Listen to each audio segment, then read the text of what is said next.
Quel secret cache l'épisode 6 de Night of the Seven Kingdoms? Pour la dernière semaine de la saison, voici mon analyse détaillée ainsi qu'un décryptage des nombreuses références au monde de Westeros dans cet épisode 6. Vous êtes prêts? Alors c'est parti. Un des grands thèmes de l'épisode 6 de Night of the Seven Kingdoms, c'est la culpabilité après la mort de Baelor à la surprise de tous à la fin de l'épisode 5.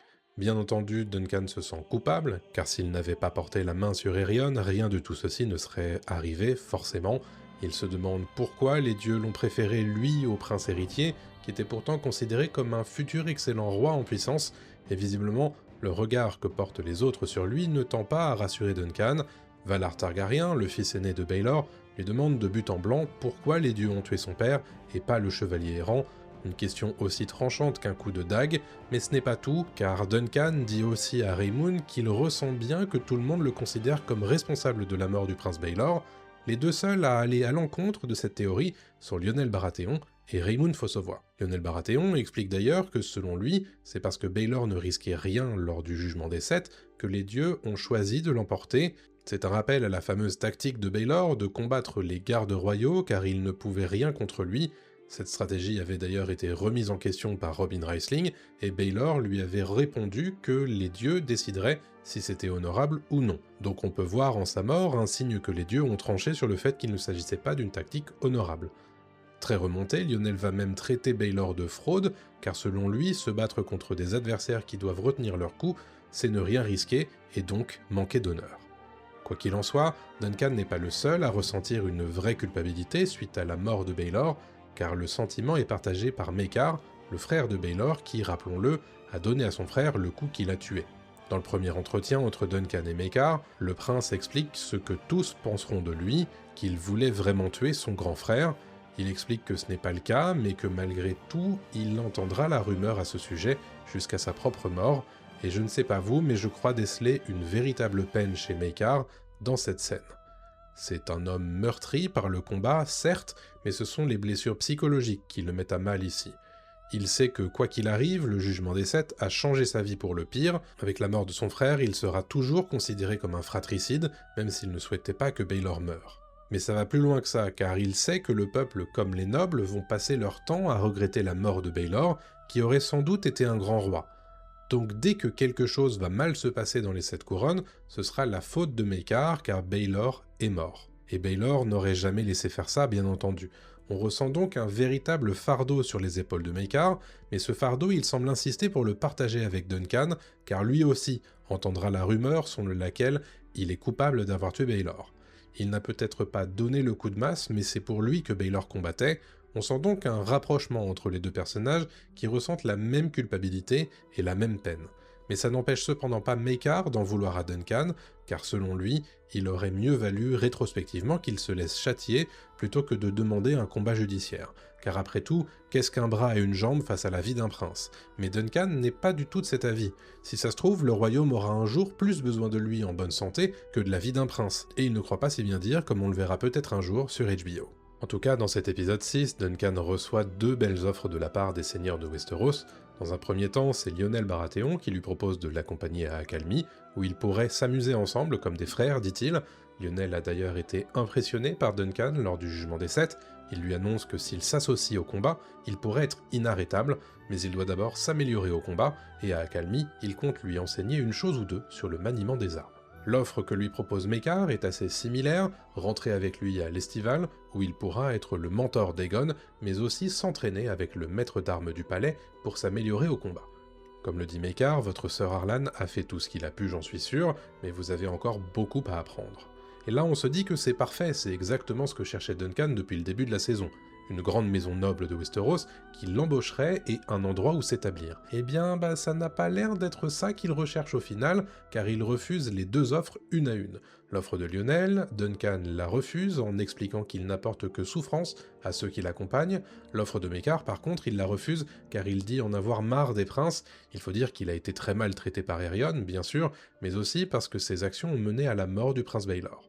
Encore une fois, la culpabilité, bien sûr, et puis quelque chose semble s'être cassé aussi pour lui lorsqu'il a appris qu'Aeg était en réalité le prince Aegon. Et il n'a aucune intention d'aller à l'Estival où il vivrait au contact du prince Aegon, et non d'Aeg. Duncan aspire donc à quelque chose de plus simple, il aime bien sa vie de chevalier errant finalement. Il y a un truc qu'il faut dire aussi, c'est que Duncan vit une vraie évolution dans cette première saison de Knight of the Seven Kingdoms. Désormais, plus personne ne doute de lui en tant que chevalier, car il a fait la preuve qu'il était capable de battre jusqu'à un prince du sang en la personne d'Aerion Targaryen. Et pourtant, c'est dans cet épisode 6 qu'on nous révèle que Duncan le Grand n'est pas vraiment chevalier. À la faveur d'un flashback d'une scène avec Harlan qui semble se dérouler quelques moments seulement avant sa mort, Duncan lui pose la question fatidique « Pourquoi ne m'avoir jamais adoubé ?» Vous pensiez que je vous aurais quitté, ou alors c'était pour une autre raison. Ici, la série décide d'expliciter quelque chose qui était bien présent dans la nouvelle, mais sur quoi George R. R. Martin n'appuie pas non plus grandement. Duncan n'a jamais été adoubé. Et il y a eu pas mal de signes dans cette saison. Tout au long de la saison, Knight of the Seven Kingdoms faisait de petites références à un secret que cacherait Duncan. C'était présent dès l'épisode 1 dans le discours de Tancel, qui, rappelez-vous, se rapportait tout à fait bien à la situation de Dunk. À la fin du discours, elle disait tout de même ceci. La vérité, il ne doit laisser entrevoir, car si sa silhouette il expose, sous d'infâmes flammes il périra. L'idée ici, comme dans tout le spectacle de marionnettes de l'épisode 1, c'était de faire une mise en abîme du parcours de Duncan, et le fait qu'il avait une vérité à cacher, c'était ça, qu'il n'est pas vraiment chevalier, car Harlan ne l'a jamais adoubé. Vous l'aviez certainement aussi remarqué quand dans l'épisode 4, Raymound s'agenouillait et demandait à Duncan de l'adouber. Dunk se mettait alors à hésiter, à bégayer, c'était pour une raison simple, si n'importe quel chevalier peut en adouber un autre, c'est vrai, lui n'en est pas un. Duncan y fait une nouvelle référence dans l'épisode 6, quand Lionel affirme que les dieux ne donnent pas leur faveur à une fraude. La phrase est au sujet de Baylor, mais pour Duncan, elle sonne vraie aussi. Et il répond de la sorte, alors pourquoi m'ont-ils donné leur faveur ? Duncan nous annonce ici, très clairement, qu'il se considère comme une fraude, car il a menti.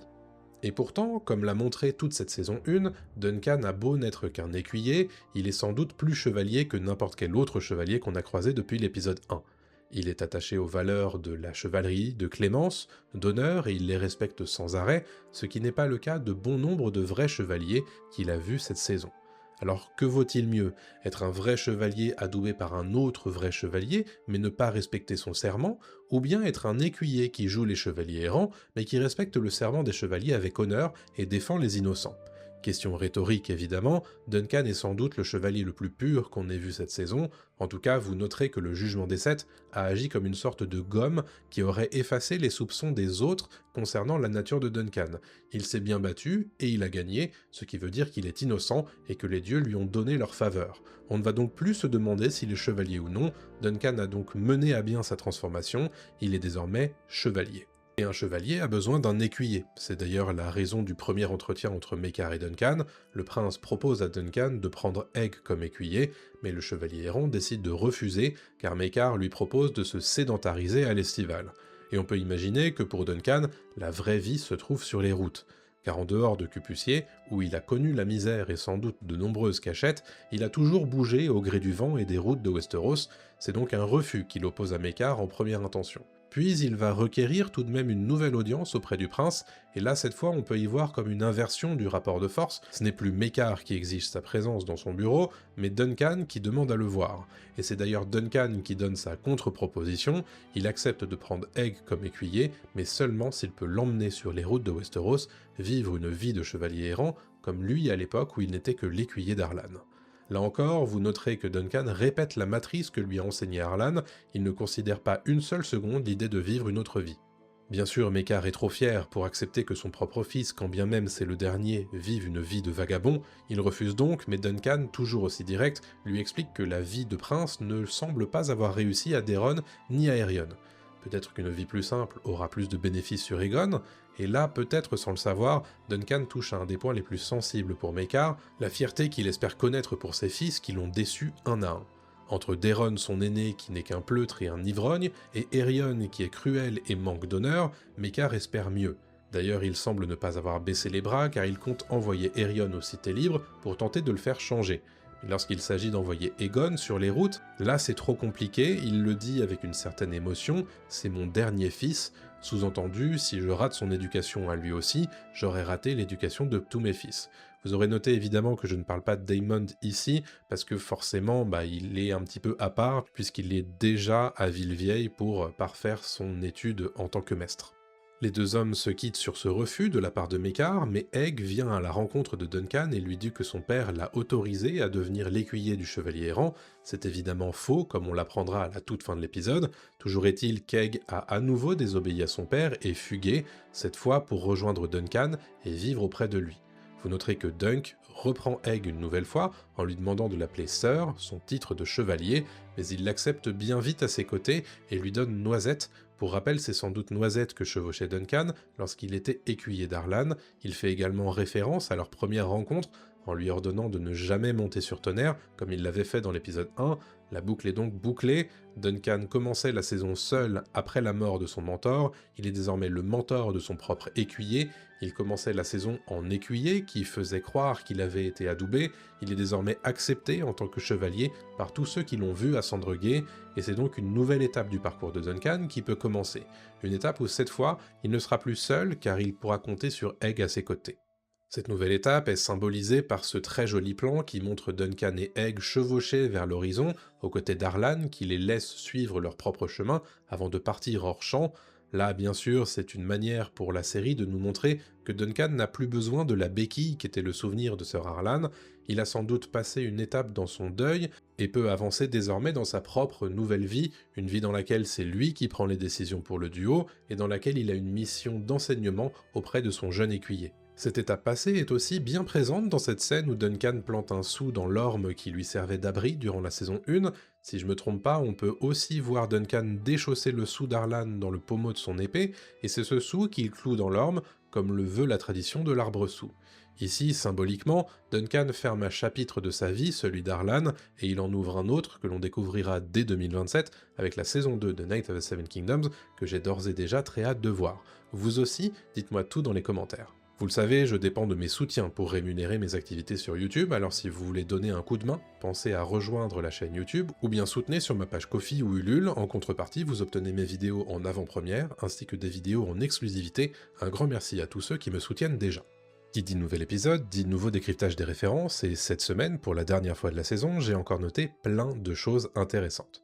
Dans la première scène de l'épisode 6, Lyonel Baratheon demande à Duncan le Grand s'il est déjà allé à Torth, ou Tarth en anglais. C'est une référence tout sauf anodine de la part de la série. Dans le 4e livre de la saga Le Trône de Fer, George R. R. Martin écrit qu'un bouclier portant les armoiries de Duncan se trouvait dans l'armurerie du seigneur Selwyn de Torth à la Vesprée ou Evenfall Hall en anglais. Et lors de son passage à Sombreval ou Duskendale en VO, Brienne se trouve dans une situation où elle a besoin d'un bouclier mais ne peut pas utiliser les armes de Torth. Elle décide donc de décrire les armoiries qu'elle a vues sur ce bouclier qui se trouvent être les armes de Duncan le Grand telles qu'on les a vues dans la série. C'était plutôt un tableau que des armoiries proprement dites, et cette seule vue la reporta de longues années en arrière dans la fraîcheur et la pénombre de l'armurerie paternelle. Elle lui remémora la façon dont elle avait caressé du bout des doigts la peinture craquelée, délavée, de l'arbre au feuillage vert, et suivi le sillage tracé par l'étoile filante. Dans les livres, on sait que Duncan a eu une descendance, mais on n'est pas encore au clair sur qui est exactement sa progéniture. George R. R. Martin prévenait qu'il avait donné un indice assez fort dans le 4e livre, ce qui semble indiquer que Brienne est liée d'une manière ou d'une autre à Duncan. L'auteur a confirmé cette théorie en 2016, mais il a précisé que la nature exacte de ce lien sera révélée en temps voulu. Le fait que Night of the Seven Kingdoms fasse donc une référence à l'île de Torth est tout à fait intentionnel de la part des auteurs. Lyonel Baratheon invite également Duncan le Grand à le rejoindre à Accalmie. Pour rappel, Accalmie, ou Storm's End en anglais, est la forteresse ancestrale de la maison Baratheon. Elle est placée en haut d'une falaise face à la mer et surplombe une baie qu'on appelle la baie des naufrageurs, car les conditions climatiques y sont difficiles, notamment en raison de dangereuses tempêtes qui la balaient sans crier gare. Accalmie a été bâtie par Durand, le premier roi de l'orage, bien avant la conquête de Westeros par Aegon. Il donne d'ailleurs son nom à la pointe rocheuse sur laquelle est bâtie Accalmie. La construction n'a pas été une mince affaire et a nécessité 7 tentatives et l'aide des enfants de la forêt mais aussi de Bran le bâtisseur, à tel point que l'on nomme parfois Accalmie le défi de Durand. Raymond Fossavoy, dans l'épisode 6, précise qu'Accalmie est un endroit triste, c'est sans doute parce qu'il y fait mauvais en raison des tempêtes dans la zone. A noter qu'on a déjà vu la forteresse d'Accalmie dans une autre série de l'univers, notamment dans l'épisode 10 de House of Dragon saison 1, où Lucerys rencontre Aemond avant la fin tragique de l'épisode, que je ne révélerai pas ici si jamais vous n'avez pas encore vu la série. Lionel mentionne aussi qu'une guerre approche à Westeros selon lui, difficile de savoir de quoi il parle précisément, mais on sait que la période qui suit est pleine de conflits qui vont à nouveau frapper directement le règne Targaryen. Dans l'épisode 6 de Night of the Seven Kingdoms, on est témoin d'un nouveau bûcher funéraire typique de la tradition Targaryen pour rendre hommage au prince Baelor. La tradition veut que la dépouille d'un Targaryen soit incinérée sur un bûcher qui peut être allumé directement par son dragon ou non. Ici, évidemment, il n'y a plus de dragon à cette période, donc évidemment, il a été simplement allumé à coups de torche. C'est par exemple Balerion qui aurait allumé le bûcher du roi Aegon le Conquérant. Une fois le corps brûlé, on enterre ensuite les cendres aussi bien à Père-Dragon, ou Dragonstone en anglais, qu'à Port-Réal, au King's Landing. Vous le savez, ce n'est pas la première fois que l'on voit de telles funérailles, car on en voit notamment dès l'épisode 1 de House of Dragon, ou même dans l'épisode 1 de la saison 2 de House of Dragon. Après les funérailles de Baelor, on voit des femmes vêtues de robes et de longs voiles qui ne permettent pas de distinguer qui elles sont. Vous aurez reconnu les fameuses Sœurs du Silence qui ici récupèrent soigneusement les cendres de Baelor Targaryen. Pour rappel, les Sœurs du Silence sont un ordre religieux qui suit la religion des Sept.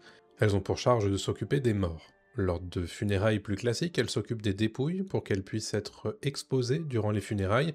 Elles ont aussi pour mission de les vêtir et de suivre les convois funéraires. Les Sœurs du Silence sont dédiées au service de l'étranger, le dieu qui symbolise entre autres la mort. On prétend que les Sœurs du Silence sont ses épouses. Petite précision importante, elles ne s'adressent jamais aux vivants, si bien qu'on s'imagine parfois qu'on leur a coupé la langue. La réalité, c'est que se taire est une manière pour elles de montrer qu'elles sont bel et bien dévouées aux 7 dieux. L'épisode 6 de Night of the Seven Kingdoms nous donne enfin l'occasion de passer un peu de temps en compagnie du prince Valar Targaryen. Il est le fils aîné de Baelor Targaryen et de sa femme, Jaina Dondarrion. Il faut savoir qu'on le surnommait le Petit Prince, c'était une manière de le distinguer de son père Baelor, à qui on dit qu'il ressemblait beaucoup. Une des particularités physiques de Valar, c'est qu'il a les cheveux globalement bruns, mais aussi une mèche argentée héritée de la lignée Targaryen.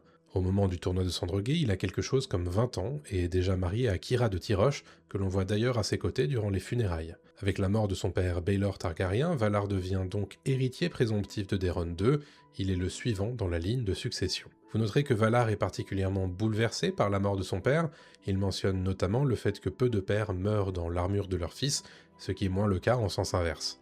C'est une manière pour la série de nous rappeler que l'armure de Valar était sans doute trop petite pour Baelor, ce qui a pu lui coûter la vie. Dans l'épisode 6 de Night of the Seven Kingdoms, Valar Targaryen explique que son père aurait pu être un grand roi, le meilleur depuis Aegon le Dragon. Ici, il fait référence à Aegon Ier Targaryen, dit Aegon le Conquérant, car c'est lui, en compagnie de ses sœurs femmes Visenya et Rhaenys, qui ont conquis le continent de Westeros plus de 200 ans avant les événements du tournoi de Sandrogué. À l'époque, Aegon s'était proclamé roi des 7 couronnes, et en quelques années, où il utilisera aussi bien ses armées que ses dragons, Aegon soumet l'intégralité de Westeros, à l'exception de Dorne. Il construit le fameux trône de fer à partir des épées de ses adversaires vaincus, et du feu dragon de sa monture, Balerion, le dragon qu'on appelait aussi la Terreur Noire. Avec la conquête des 7 couronnes, Aegon met en place la dynastie Targaryen, qui va régner sur Westeros pendant près de 300 ans, jusqu'à la rébellion de Robert Baratheon. Vous avez sans doute été surpris par ce qu'annonce Egg à Duncan lorsqu'il lui dit qu'il y a en réalité 9 couronnes et pas 7 à Westeros. Il faut préciser une chose importante, c'est qu'avant la conquête de Westeros par Aegon Targaryen, il y a bien 7 couronnes sur le continent. Mais après la conquête, il y a 9 régions sur lesquelles règne le trône de fer. Avant la conquête, on compte 7 royaumes distincts, le royaume du Nord, détenu par les Stark, le royaume de la montagne et du Val, qui correspond au Val d'Arryn, le royaume des îles de Fer et du Conflant, sur lequel règne Arène Chenu, depuis Harrenhal, mais aussi le royaume des terres de l'Ouest, des Lannister, le royaume du Bief, détenu à l'époque par la maison Jardinier, le royaume des terres de l'Orage, sur lequel règne le roi Argilac Durandon, et enfin, la principauté de Dorne, où règnent les Martels. Mais après la prise de contrôle d'Aegon sur Westeros, les terres sont divisées différemment. Le royaume des îles de Fer et du Conflant sont séparés en 2 régions distinctes et les terres de la couronne, administrées directement par le trône de fer, apparaissent. Si bien que quand on fait le calcul, le trône de fer règne bien sur 9 régions et non 7. Le Nord, le Val, le Conflant, les îles de Fer, les terres de l'Ouest, le Bief, les terres de la couronne, les terres de l'Orage et enfin Dorne. Duncan retrouve son ami Raymond Fossoway, ou Fossoway en anglais, dans l'épisode 6 et découvre qu'il a fait un changement important. Il a en effet décidé de repeindre ses armoiries et d'abandonner la pomme rouge des Fossoway de cidre. C'est une façon pour lui de renier le lien qui l'unissait précédemment à Stephen Fossoway, son cousin qui a trahi Duncan à la dernière minute avant le jugement des 7. Raymond a choisi le même champ jaune, mais cette fois, c'est une pomme verte qui figure sur son bouclier et non une rouge. C'est une référence évidente au fait que Raymoon était moins mûr que son cousin au moment du combat, et pourtant il l'a vaincu.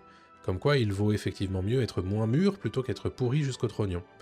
A noter que c'est à ce moment-là, de l'histoire de Westeros, que la maison Fossavoie se scinde en deux branches, la branche rouge toujours située à Cidre, ou Cider Hall, et la branche verte qui s'établit à New Barrel. Raymoon y fait d'ailleurs référence dans l'épisode 6 puisqu'il explique que son père a toujours rêvé d'agrandir sa cidrerie et d'ouvrir une tonnellerie.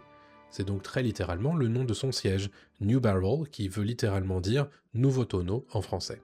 Dans l'épisode 6 de Night of the Seven Kingdoms, on découvre la tradition des funérailles de la maison des Essaims, ou Beesbury en anglais. Le corps de Humphrey des Essaims est placé dans un cercueil où a été déposée une reine abeille, ce qui a transformé le cercueil en véritable ruche. A noter que c'est une pure invention de la part de la série, qui vient ici donner un peu de saveur à la maison des Essaims, qui a pour armoirie 3 ruches jaunes sur un pal noir et jaune. Selon la légende, la maison des Essaims aurait été fondée par Éline Tout-Sucre, ou Éline Eversweet en anglais, une descendante de Garth Main-Verte, le premier roi légendaire du Bief. Celle-ci serait la première apicultrice de l'histoire de Westeros d'ailleurs.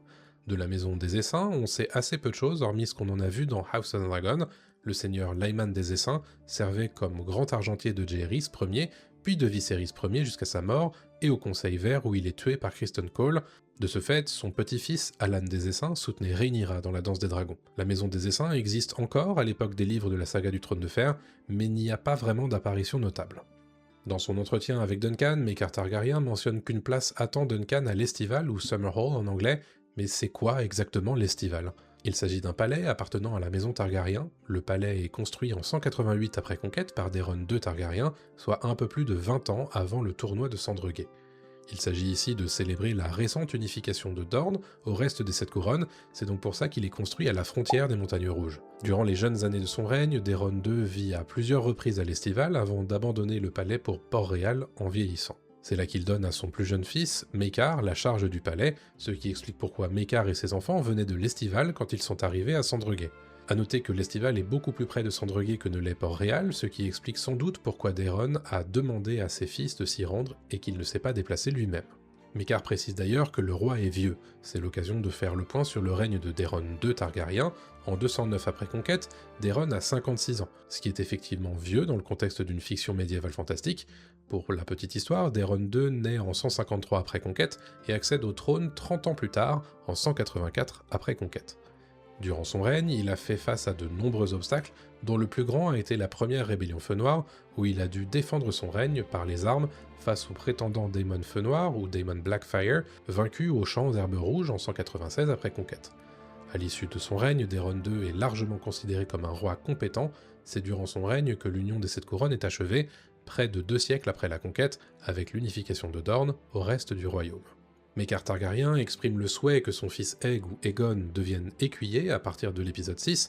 Il faut savoir qu'être écuyer est le meilleur moyen de devenir un jour chevalier. À Westeros, les jeunes garçons entrent au service d'un chevalier à l'âge de 6 ou 7 ans et deviennent alors leur page.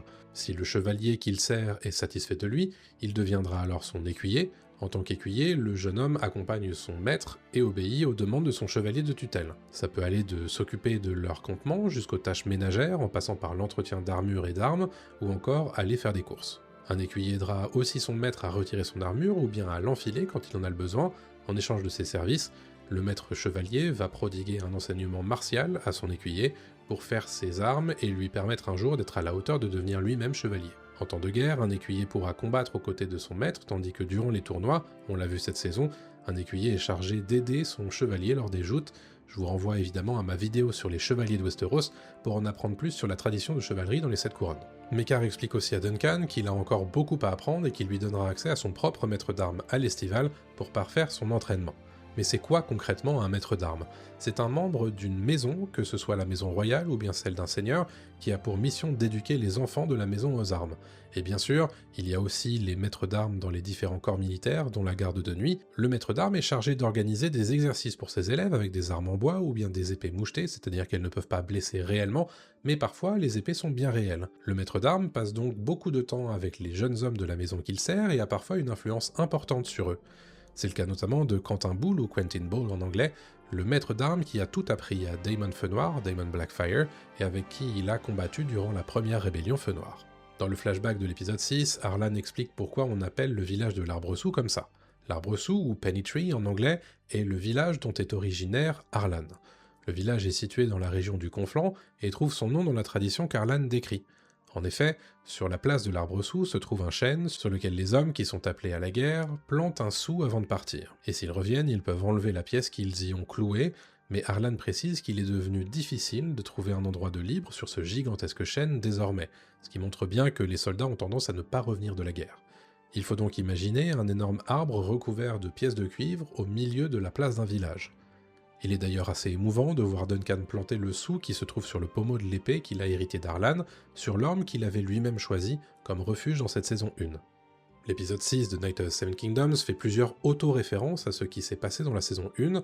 Lors de la veillée funèbre de Humphrey des Essaims, on entend une gamine lancer à une autre « Tu te rends, foutu dragon ?» C'est bien sûr une référence au fait que Duncan a obtenu la reddition d'Aerion à la fin du Jugement des Sept, mais c'est aussi un rappel au jeu d'Aig lorsqu'il se battait contre des ennemis imaginaires qu'il appelait bâtards feu noir.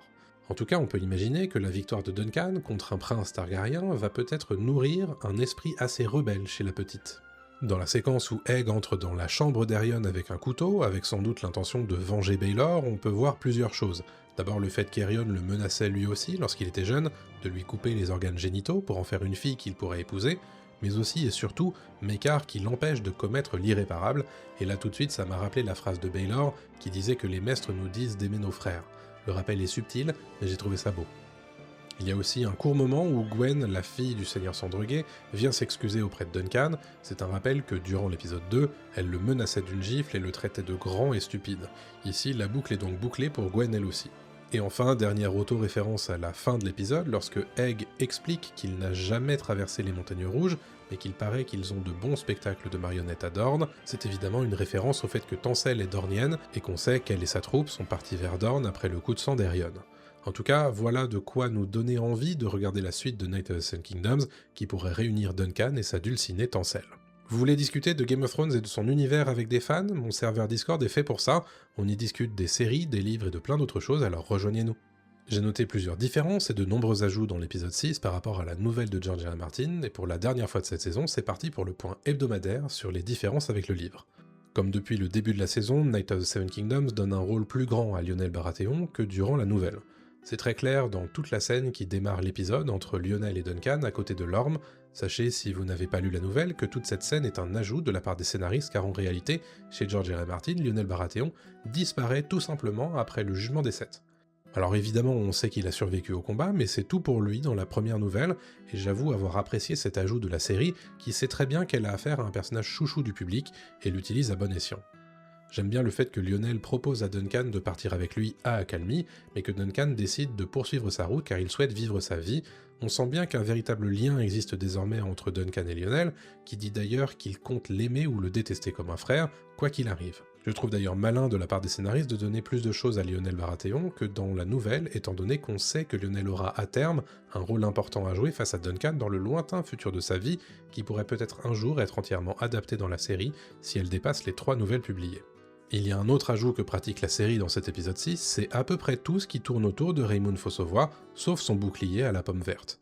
Je veux bien sûr parler de son rapprochement avec Red, la prostituée de l'épisode 1, qui devient ici pour l'occasion Rowan Fossavoy. On nous explique qu'elle a couché avec Raymound et lui a dit qu'elle était enceinte de lui, et lui il l'a cru au point de la demander en mariage. Tout ça c'est évidemment nouveau dans la série car il n'existe pas de prostituée du nom de Red dans la nouvelle, ni de prostituée tout court d'ailleurs. J'ai là encore apprécié l'ajout parce que ça envoie 2 personnages qu'on a vus pas mal de fois dans la saison vers d'autres horizons où on ne les reverra peut-être plus, mais au moins on sait ce qui les attend et ça c'est plutôt cool mine de rien. D'une manière générale, je trouve que ces ajouts permettent d'élargir un tout petit peu le spectre là où la nouvelle s'arrêtait à l'époque. Car la nouvelle s'intéressait surtout à clôturer l'intrigue pour Duncan sans faire trop de cas des autres personnages évoqués. Ici la série fait le choix de donner quelques billes à certains des personnages secondaires les plus importants de la saison et c'est une bonne idée à mon sens. D'ailleurs, comment ne pas parler de la scène où Duncan décide de confier Pied de Biche à Raymound? Ici encore, c'est un ajout tout à fait bienvenu par rapport à la nouvelle qui ne revenait tout simplement jamais sur le sujet, et j'avoue que je trouve plutôt sympa d'avoir expliqué pourquoi Pied de Biche n'est plus avec Duncan et Aig dans la saison 2, là où la deuxième nouvelle n'en faisait tout simplement aucun cas. Pied de Biche avait été vendu, et puis voilà. Là, la série avait établi un lien très particulier entre Duncan et la jument, il aurait été dommage de ne pas clôturer tout ça correctement. Et quel meilleur endroit pour Pied de Biche pour finir sa vie qu'un verger où elle pourra manger autant de pommes qu'elle le souhaite, n'est-ce pas? Dans la conversation avec Maekar, Duncan explique que peut-être les dieux ont choisi de le garder en vie plutôt que Baelor, parce que si ça se trouve, un jour viendra où le royaume aura besoin d'un Duncan en pleine possession de ses moyens, et ça évidemment c'est un ajout discret, mais ça montre bien que les scénaristes ont fait leur devoir et font un clin d'œil aux exploits que Duncan fera au cours de sa vie. Je vais pas aller plus loin pour pas spoiler, mais encore une fois, j'apprécie la façon dont la série utilise les nouvelles comme base, mais aussi les autres récits de George R. R. Martin pour nourrir ses scénarios. Enfin, je voulais souligner le fait que la série était beaucoup plus explicite que la nouvelle sur 2 points. Le fait qu'Arlan n'ait jamais adoubé Duncan, comme je le mentionnais tout à l'heure, mais aussi le fait qu'Egg désobéit complètement à son père en se rendant auprès de Duncan à la fin de l'épisode 6. Dans la nouvelle, Maekar refuse bien qu'Egg vive la vie d'un chevalier errant, puis quelques phrases plus loin, Egg se rend auprès de Duncan prétextant que son père a accepté. Mais on n'a jamais la perspective de Maekar qui nous confirme qu'il n'a en réalité jamais consenti à ce que son plus jeune fils parte sur les routes avec Duncan. On apprend quand même dans la nouvelle numéro 2 que Maekar a donné un sceau à son fils pour le sortir de mauvaises passes. Donc on imagine du coup qu'au final, effectivement, dans la version littéraire, il a effectivement consenti à ce que Egg rejoigne Duncan. Mais ça, a priori, c'est un peu éludé dans la série, ce qui semble d'ailleurs être un problème pour les commentaires que j'ai lus d'ailleurs sur les différents réseaux de fans ces derniers jours. C'est d'ailleurs un des seuls moments de toute la saison où la caméra brise sa règle d'adopter le point de vue strict de Duncan en toutes circonstances. Et au moins, ça a le mérite d'être clair. Egg a choisi la vie qu'il va mener, et cette vie ce sera celle de l'écuyer de Duncan, un homme qui est certes un chevalier errant, mais qui est aussi son ami, et plus proche qu'un frère pour lui que ses frères ne l'ont jamais été. Voilà pour mon décryptage complet de l'épisode 6 de Knights of the Seven Kingdoms. Est-ce que j'ai raté des trucs? Donnez vos analyses dans les commentaires et indiquez si elles contiennent des spoilers. Avant de nous quitter pour cette saison, je voulais vous dire que j'ai passé une excellente saison en votre compagnie à réagir, décrypter et débriefer chaque épisode chaque semaine. J'en ai pas fini évidemment avec Westeros cette année, alors restez à l'écoute sur la chaîne et sur le Discord, car j'ai prévu plein d'autres vidéos pour parler de ce magnifique univers que nous a créé George R. R. Martin. Et d'ailleurs, notez le rendez-vous, on se retrouve tous les mardis soirs pour discuter de l'univers Game of Thrones en direct à 21h sur Twitch et sur YouTube. Mais aussi très vite en vidéo ici même, pour parler de plein de sujets pop culture, mais aussi de Game of Thrones tout au long de l'année. En attendant la prochaine vidéo, je vous laisse avec celle-ci pour rester dans le thème. A très bientôt tout le monde, salut à tous.